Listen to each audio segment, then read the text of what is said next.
So first ஒரு point சொல்லிடுறேன். நம்ம ஆல்ரெடி கரண்ட் அஃபேர்ஸ் வந்து நியூஸ் பேப்பர் சிம்பிளிஃபைட் வீடியோவில் பார்த்துட்டு இருக்கோம். பட் நியூஸ் பேப்பர் சிம்பிளிஃபைட் வீடியோட மெயின் எய்ம் என்னன்னா, டெய்லி நடக்கிற நியூஸ் இருக்கும்ல, டெய்லி இஷ்யூஸை டிஃப்ரெண்ட் பெர்ஸ்பெக்டிவ்ல பார்க்குறது. யூபிஎஸ்சி பாயிண்ட் ஆஃப் வியூலையும் நம்மளோட கிரிட்டிக்கல் திங்கிங்கை இம்ப்ரூவ் பண்ணுறதுக்கான டிஃப்ரெண்ட் பெர்ஸ்பெக்டிவ்ஸ், அதில் என்னென்ன கான்செப்ட்ஸ் வரும் அதெல்லாம் பார்க்குறோம். பட் நம்ம இன்னும் பியூர்லி மெயின்ஸ் கரண்ட் அஃபேர்ஸ் பார்க்கல. அதாவது ஒரு டாபிக் எடுத்துக்கிட்டு இந்த டாப்பிக்கு மெயின்ஸ்க்கு எப்படி வரும், மெயின்ஸுக்கு என்ன மாதிரிலாம் பாயிண்ட்ஸ் எடுத்து வச்சுக்கணும், சம்மரைஸ் பண்ணணும் அப்படின்னு ஒன்றும் பண்ணல நம்ம. ஸோ இந்த சீரியஸ் வந்து மெயின்ஸ் கரண்ட் அஃபேர்ஸ் பியூர்லி ஒரு டாபிக் எடுத்து லாஸ்ட் 1 இயரில் எந்த டாபிக் வந்து மெயின்ஸ்க்கு வரதுக்கு சான்ஸ் இருக்கோ அந்த டாபிக் மட்டும் எடுத்துக்கிட்டு நமக்கு மெயின்ஸ் ஆங்கிளில் நோட்ஸ் எடுத்துக்க போகிறோம். ஸோ என்னோட டார்கெட் இந்த வீடியோவில் வந்து 3 விஷயம். ஒன்று, எதெல்லாம் மெயின்ஸ் கரண்ட் அஃபேர்ஸ், நம்ம பார்க்குற டெய்லி இஷ்யூவில் எதெல்லாம் மெயின்ஸ் கரண்ட் அஃபேர்ஸ் அதை பிக் பண்ணணும். ரெண்டாவது, மெயின்ஸுக்கு எப்படி நோட்ஸ் எடுத்துக்கிறது. அண்ட் ஆல்சோ வேல்யூ எடிஷன்னா வழக்கமாக ஒருத்தவங்க வந்து அவுட் ஆஃப் 10க்கு 5 வாங்குறாங்கன்னா அந்த 5 மார்க்கை இன்னும் 5.5 6 எக்ஸ்ட்ரா 1 மார்க் வாங்குறதுக்கு என்னென்ன பண்ணலாம், இன்ட்ரோவில் என்ன பாயிண்ட்ஸ் ஆட் பண்ணிக்கலாம், கன்க்ளூஷன் என்ன பண்ணலாம், டிராயிங் வரையலாமா, மேப் வரையலாமா, அவரில் கோட்ஸ் ஆட் பண்ணலாமா. ஸோ இது எல்லாமே நம்ம கரண்ட் அஃபேர்ஸ் வந்து பிக் பண்ண முடியும். அதில் பிக் பண்ணலான்றதையும் பார்க்கலாம். ஸோ இன்றைக்கி நான் எடுத்திருக்க டாபிக் வந்து இன்டர்நேஷனல் ரிலேஷனில் இருக்கிற ஒரு கரண்ட் அஃபேர்ஸ். நம்ம அடிக்கடி பேப்பரில் பார்த்துருக்கோம்ல, குளோபல் ஆர்டர்னு படிச்சிருக்கோம். அதாவது உலகம் முழுக்க யார் சொல்கிறத கேட்குறாங்க, யார் சொல்கிறத ஃபாலோ பண்ணுறாங்க அப்படிலாம் பார்த்துருக்கோம்ல.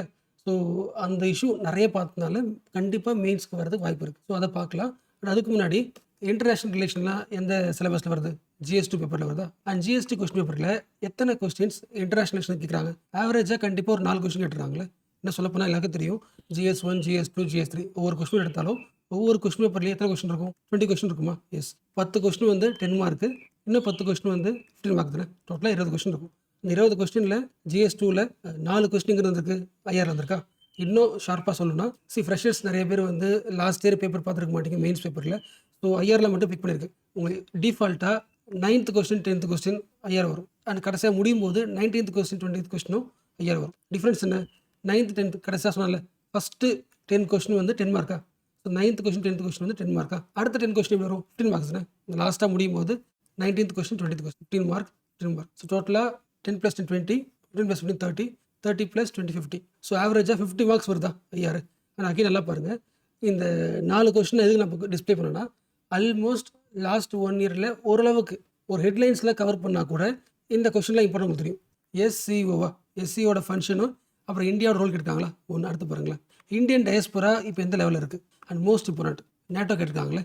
நேட்டோ இப்போ என்ன பண்ணுது, தன்னோட குரூப்ஸ் எக்ஸ்பேண்ட் பண்ணுறதுல அதை பற்றி கேட்குறாங்க. And 4th question, international maritime organisation. So almost 4மே லாஸ்ட் இயரில் பேப்பர் வந்திருக்கு, அடிக்கடி வந்திருக்கு. ஓகே, ஸோ என்ன பாயிண்ட் சொல்ல வரேன்னா, இன்டர்நேஷ்னல் ரிலேஷன் கொஸ்டின் பொறுத்த வரைக்கும் 9th கொஸ்டின் சரி, 10th கொஸ்டின், 19, 20 ஆல்மோஸ்ட் இந்த 4 கொஸ்டினும் எந்த டாபிக் வரும் ஒவ்வொரு இயரும் அப்படின்றத கெஸ் பண்ண முடியும். ஸோ நம்மளால் கெஸ் பண்ண முடியறதுனால கொஞ்சம் ஆர்டர் போட்டால் வழக்கமாக வாங்குற மார்க் இருக்குல்ல, அவுட் ஆஃப் ஒரு 10க்கு ஒரு 4 மார்க் போடுறாங்கன்னா ஒரு 4.5 மார்க் எக்ஸ்ட்ரா ஒரு எட்ஜ் கொடுத்து ஒரு வேல்யூடேஷன் கொடுத்து அந்த ½ மார்க் வாங்குறதுக்கான சான்ஸ் இருக்குது. பட் என்ன பண்ணணும், ஹார்ட் ஒர்க் பண்ணணும். ஹார்ட் ஒர்க்னு அர்த்தம், அதாவது ட்ரெடிஷ்னலாக எழுதுவோம்ல, எல்லாரும் எழுதுகிற மாதிரி எழுதாமல் பேசிக் பாயிண்ட்ஸ் எடுத்துக்கிட்டு இன்னும் கொஞ்சம் வேல்யூடேஷன். ஃபார் எக்ஸாம்பிள், ஐஆரில் நீங்கள் கண்டிப்பாக பண்ண வேண்டியது, ஒரு கொஸ்டின் இருந்தீங்கன்னா அதில் ஏதாவது ஒரு கோட் இருக்கணும்.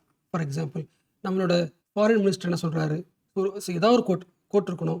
இல்லை இன்டர்நேஷனல் ரிலேஷன் சம்மந்தப்பட்ட புக்ஸில் இருந்து வர கோட் இருக்கணும். ஸோ கோட்ஸ் பயன்படுத்திக்கலாம். ஒன்று. ரெண்டாவது, இன்டர்நேஷனல் லெவலாக இப்போ கண்டிப்பாக ஒரு மேப் போடலாம். ஸோ ஒரு இந்தியாவையோ இல்லை வந்து ஏஷியாவையோ வரைஞ்சி ஒரு மேப் மார்க் பண்ணி போடலாம். 3வது, இன்டர்நேஷனல் லெவலில் எக்ஸாம்பிள் தரலாம், கேஸ் ஸ்டடி மாதிரி தரலாம். 4வது முக்கியமானது, இன்ட்ரோ கன்க்ளூஷன்னு நீங்கள் டிஃபைன் பண்ண முடியும்.